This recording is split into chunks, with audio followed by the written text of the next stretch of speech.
Leptospirose, também conhecida como febre dos pântanos, febre outonal, febre rançangue, febre dos 7 dias, febre dos arrozais, doença dos porqueiros, febre dos canaviais, febre dos nadadores, febre pré-tibial de Fort Bragg e tifo canino. A leptospirose é uma doença generalizada, sistêmica e febril. É considerada uma vasculite infecciosa e também uma sepse hemorrágica. É uma doença da membrana celular e os sintomas da leptospirose variam desde sintomas leves, como um quadro de gripe, até sintomas graves, com a forma ictérico-hemorrágica, doença de Weyl, que nós vamos falar mais na frente. Leptospirose é causada por leptospira, são espiroquetas, e essas espiroquetas são da ordem Spiroquetalis, família Leptospiraceae, que tem 3 gêneros: Leptospira, Leptonema e Turnerella. Pela classificação sorológica, nós temos 2 espécies de leptospira. Então, nós temos as leptospiras patogênicas e as leptospiras saprófitas. Pelas características antigênicas, as leptospiras elas são divididas em sorovares e 2 ou mais sorovares antigenicamente relacionados, eles formam um sorogrupo. O gênero Leptospira tem 22 espécies, sendo 10 patogênicas, ou seja, com capacidade de causar doenças, 5 potencialmente patogênicas e 7 saprófitas. As leptospiroses são bactérias helicoidais, ou seja, elas são assim enroladinhas, está aqui ó, a imagem, parece aquele aspiral de caderno, né? Elas têm as pontas com formato de gancho, ou uma ou as 2 pontas. Elas se movimentam através de flagelos, e esses flagelos são compostos por proteínas FLA-A e FLA-B, e elas obrigatoriamente dependem do oxigênio para poder sobreviver. As leptospiras, elas crescem em meios artificiais contendo vitamina B1 e B12, são visualizadas por microscópio de campo escuro ou contraste, não são facilmente coradas. São verdadeiras zoonoses e os homens, ou seja, os humanos, são hospedeiros acidentais. O principal reservatório da leptospirose é o rato, que é capaz de eliminar a leptospira pela urina por toda a vida. Ele se torna um portador-são universal. Um dos principais responsáveis também pela transmissão ao homem é o rato. E devido a isso, essa doença ela não tem limites geográficos, ou seja, ela está distribuída em todo o mundo, devido a o rato ser o principal transmissor ao homem. Outros animais estão envolvidos na transmissão da leptospirose: cachorro, porco, cabra, raposa, chouriços, gambá, cascavel, roedores, carnívoros, bois, ovelhas, cavalos, chacais, guaxinins, sapos, marsupiais, tatus e gatos selvagens. Então, a transmissão da leptospirose, ela pode ocorrer por contato direto com sangue, tecidos, órgãos ou urina de animais infectados, ou ela pode também ocorrer por contato indireto, como por exemplo, quando o homem entra em contato com água ou com solo contaminados com a urina de animais.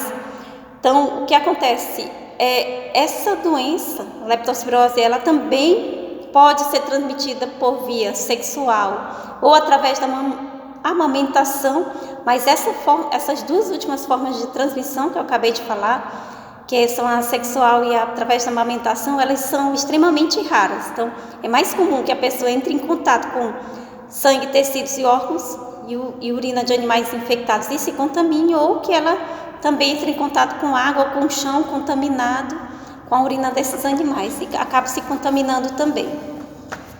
Outra forma de transmissão da leptospirose é através da placenta. Então, essa transmissão através da placenta vai ocorrer quando a infecção na mãe ocorre durante a gravidez. Em alguns casos pode ocorrer também o aborto. E também a mãe pode passar para o filho durante o nascimento. E acredita-se que essas bactérias, né, as leptospiras, elas cheguem ao sangue por algum corte, alguma lesão que a pessoa tenha. E aí essa bactéria acaba que entrando por essa lesão na pele ou na mucosa. Nós temos alguns grupos que estão mais expostos à leptospirose. São os trabalhadores de abatedouros, os peixeiros, os criadores de animais, os mineiros de ouro e carvão, os colhedores de arroz, os operários de construção civil, trabalhadores de rede de esgoto, militares durante campanhas em regiões inundadas ou pantanosas, estivadores, lavradores, veterinários, garis, escavadores de túneis, dentre outros. Algumas atividades recreativas, elas aumentam o risco de contaminação, como por exemplo banhos, pescarias e caçadas em água ou solo contaminados. Importante aqui citar também que vacinas de cães domésticos protegem o animal contra a doença, mas não impedem o animal de pegar essa doença e ficar transmitindo ao homem. Enchentes e chuvas fortes são as exposições mais importantes. Em todos os países ocorre um número de diferentes números de casos, isso varia de acordo com a estação do ano. E no Brasil, o maior número de casos de leptospirose são observados dos meses de janeiro a abril. A leptospirose atinge com maior frequência as pessoas entre 10 e 39 anos de idade, principalmente ali em torno de 20 anos de idade, onde se concentram aproximadamente 70% dos casos. Ocorre mais em homens que em mulheres e acredita-se que isso tenha relação com o modo de exposição. Então, os homens eles estão mais frequentemente, a atividade de trabalho dos homens está mais frequentemente relacionada àquelas atividades que eu falei que são dos grupos mais expostos. E a mortalidade da leptospirose é maior naquelas pessoas que ficam com a pele amarelada, ou seja, que apresentam icterícia, e nas pessoas com mais de 50 anos de idade. Então, as leptospiras, após entrar através dessa lesão que o paciente pode apresentar pela pele ou mucosa, essas leptospiras elas vão para o sangue e rapidamente elas alcançam todos os órgãos e tecidos, incluindo o líquido cefalorraquidiano e os olhos. E elas localizam-se especialmente em alguns órgãos, particularmente fígado, rins, coração e músculos esqueléticos. Nós temos vários sorovários de leptospiros,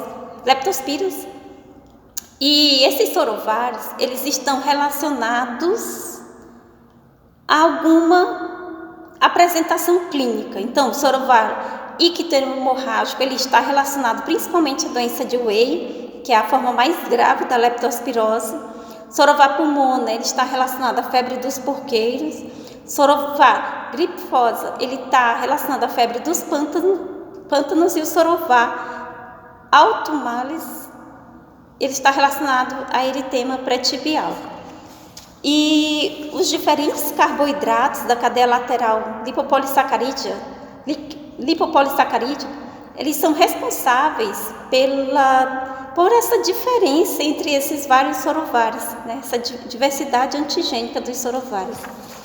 Apesar de existir uma correlação entre o tipo de sorovar e a apresentação clínica, é importante dizer que um sorovar ele pode estar relacionado a todas as formas clínicas. E leptospirose foi um termo geral que se usa, para se referir à doença causada por todos os sorovários de leptospira. Por anos, como eu falei, o rato foi considerado o único hospedeiro de leptospirose e logo eles associaram a doença a outros animais domésticos e selvagens, como eu já citei aqui. Em relação ao quadro clínico de leptospirose, as manifestações clínicas variam de acordo com a região geográfica e também com o sorovar prevalente. Período de incubação, ou seja, período entre a pessoa ter tido contato com aquela água contaminada, e as leptospiras terem entrado através da pele ou da mucosa. Então, esse período entre contato com a leptospira e o aparecimento dos primeiros sintomas pode variar de 3 a 13 dias, em média, mas existem relatos de casos onde esse período de incubação foi de 1 a 24 dias. Então, nós temos na leptospirose a forma anictérica, ou seja, que o paciente não fica amarelo. E dentro dessa forma anictérica, nós temos a fase de leptospiremia, que eu vou já explicar, e a fase imune. E aí nós temos também a fase ictérica da leptospirose, ou seja, aquela fase que o paciente começa a ficar amarelo. Então, na fase anictérica, o paciente ainda não está amarelo, ou seja, ainda não está ictérico, geralmente ela tem uma evolução bifásica, né? E essa fase anictérica ela pode não ocorrer na forma, essa fase, né? Esse primeiro momento pode não ocorrer na forma ictérica. E, como eu falei, no primeiro período o paciente apresenta a fase de leptospiremia, que é um período de defervescência em lise, que dura de 1 a 2 dias. E um segundo período, que é a fase imune, que dura de 4 a 30 dias, que é a recrudescência, ou seja, quando a febre já está indo embora, né, recrudescência da febre e dos sintomas. Então, vamos falar sobre a fase de leptospiremia. Os sintomas, eles iniciam de repente. A febre é alta e remitente, ou seja, ela fica oscilando. E essa febre, ela pode ser acompanhada de calafrios, dor de cabeça muito forte e dor nos músculos. Os grupos musculares mais acometidos na leptospirose são as panturrilhas. Então, o paciente chega na emergência com história de febre, mal-estar e dor em panturrilhas, nos faz pensar nessa possibilidade. Pode afetar também os músculos abdominais, ou seja, os músculos da barriga. O paciente apresentar, quando a gente pega assim na barriga para examinar, diz, ai, está doendo muito. E essa palpação, e essa dor abdominal, ela pode ser um sinal de gravidade nesse paciente. Então, o paciente pode apresentar perda de apetite, vontade de vomitar, vômitos, diarreia, mal-estar, fraqueza, prostração. Ocasionalmente, o paciente também pode apresentar transtornos mentais, dores nas articulações e acometimento do olho, né? Com essa injeção conjuntival, né? Essa lesão avermelhada que o paciente pode apresentar no olho. Então, a injeção conjuntival ela pode vir acompanhada aqui de desconforto à claridade, dor nos olhos e também hemorragia no olho, né? Na conjuntiva. As manifestações do trato gastrointestinal podem ser agravadas por paciente dizer, doutora, eu comecei a defecar preto, ou ele apresentar também sangue nas fezes, né? E pode-se observar também dilatação tóxica não obstrutiva da vesícula, hemorragias subperitoneais, hepatomegalia, esplenomegalia, ou seja, fígado grande, baço grande. O baço aumentado ele é em menor frequência. Também o paciente pode apresentar inflamação do pâncreas, mas isso é mais raro. No raio-x desse paciente na fase de leptospiremia, nós podemos observar uma inflamação do pulmão, né, uma pneumonite intersticial hemorrágica, com infiltrados localizados ou difusos, derrames pleurais pequenos, ou seja, uma pequena quantidade de líquido no pulmão e também adenopatia hilária. Ainda na fase de leptospiremia, nós podemos observar lesões na pele. Essas lesões elas podem ser bem variadas. O paciente pode apresentar uma vermelhidão pelo corpo e essa vermelhidão ela pode se apresentar de várias formas, ou através de forma macular, maculopapular, eritematosa, através de petequias, que são aqueles pontinhos vermelhos que se vê no corpo, também hemorragia. Ainda dentro dessas lesões de pele, nós podemos ter lesões urticariformes, né, transitoriamente após a resolução dos sintomas. E sintomas menos frequentes na fase de leptospiremia são infecção da garganta, gânglios aumentados no pescoço, inflamação das parótidas, inflamação dos testículos, epididimite e inflamação da próstata. Na fase imune, que é a segunda fase dentro da forma anictérica. Só repetindo, o paciente com leptospirose, ele pode prestar leptospirose e não ficar amarelo, que é a forma anictérica, ou ele pode ficar amarelo, que é a forma ictérica. Então, dentro dessa forma, que ele não fica amarelo, tem essa de leptospiremia, que eu acabei de explicar, e tem a fase imune. Então, dentro da fase imune, pode ocorrer eventualmente, essa fase ela ocorre eventualmente após 1 a 2 dias, né, da fase de leptospiremia, e ocorre após o recrudescimento da febre dos sintomas. Então, há aparecimento de sinais e sintomas em diversos órgãos. A principal manifestação clínica da forma anictérica é a meningite, em aproximadamente 80% a 92%. Tem alterações no líquido cefalorraquidiano, né, que é esse líquido que se tira da coluna.